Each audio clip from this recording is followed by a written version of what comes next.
என்னன்னாலும் சரி இந்த வார்த்தையில தான் நிற்கணும், இதை விட்டு விலைக்கு போகக்கூடாது. ஓகே, ரொம்ப ஸ்ட்ராங்காக இருக்கணும், மாறிடக்கூடாது, அசட்டையாக இருக்கக்கூடாது. இந்த வருஷம் தேவன் உங்களை என்னையும் ஐஸ்வர்யவான்கள் ஆக்குவேன் என்று வாக்கு பண்ணியிருக்கிறார்.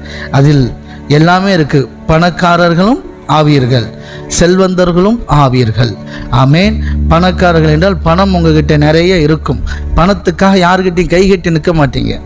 ஆமாம், பணத்துக்காக யாருக்கிட்டையும் அலைய மாட்டீங்க. பணம் ஒரு பொருட்டாக உங்களுக்கு எண்ணப்படாது. ஆமேன், ஆமேன், ஆமேன், ஆமேன். அவ்வளோ தேவன் நிறைவாய் தந்திருப்பார். ஆமேன், ஆமேன். தேவனுடைய ராஜ்யத்தின் மேலே வாஞ்சியாக இருக்கிற, தாகமாக இருக்கிற உங்களை நம்பி தான் அவர் தருவார். ஆமேன். உங்களிடத்தில் வரும். நீங்கள் செய்கிற வேலையில், தொழிலில் தேவன் முன்னேற்றத்தை, மேன்மை தருவார். ஊழியத்தில் தேவன் பெருக்கத்தை தருவார். அநேக மக்களை கொண்டு வந்து இணைப்பார். மக்கள் வாரி இறைக்கத்தக்கதாக, தேவனுடைய ராஜ்யத்தை கொடுக்கத்தக்கதாக தேவன் பெரிய காரியங்களை செய்வார். நான் அதை விசுவாசிக்கிறேன். ஆமேன், ஆமேன், ஆமேன். அதே